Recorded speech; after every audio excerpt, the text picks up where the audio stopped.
Understanding your priorities.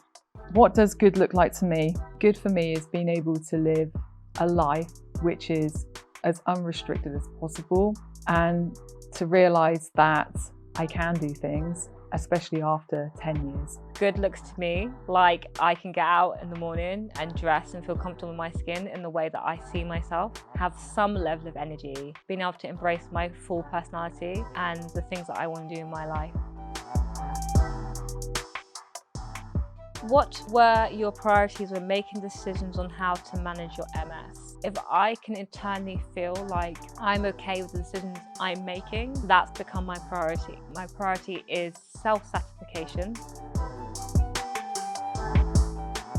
How did you go about learning about how different interventions would match your long-term health goals? The words my first neurologist said to me was, as soon as you get diagnosed, you need to get medicating in whatever way that looks to you. I really think one of the reasons why I'm so well today living with MS is because I was caught early following a bout of optic neuritis. At one point I was taking like twice a year infusion, which was great. You go in there twice a year, you go in for a few checkups, and that was not very aggressive. And then I turned to a monthly injectable because I couldn't get in due to mobility. So I changed that based on what my long-term health goals were, which was to be well, but also what my current health was in that moment. What resources did you use and what problems did you encounter when doing this?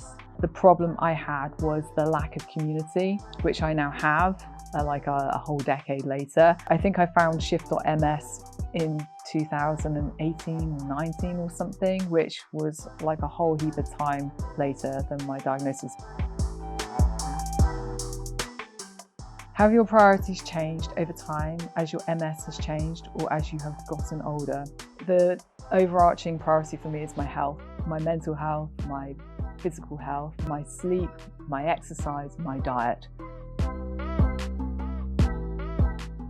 What advice would you give to another MSer trying to make decisions about managing their MS? My advice would be, this is your story and no one else's. It's not your neurologist, it's not your friends, it's not your parents, it's not your mum, it's not even another MSer's. I'd say write things down, think about it, and make sure you're making informed decisions that you'll feel comfortable with. Like in the long run, you know what your body's going through, you understand your body, and I would note that down through your journey so you can see how things are changing over time. You have to take your MS seriously. The quicker you get medicated, the better, and clean up your diet and just take care of yourself.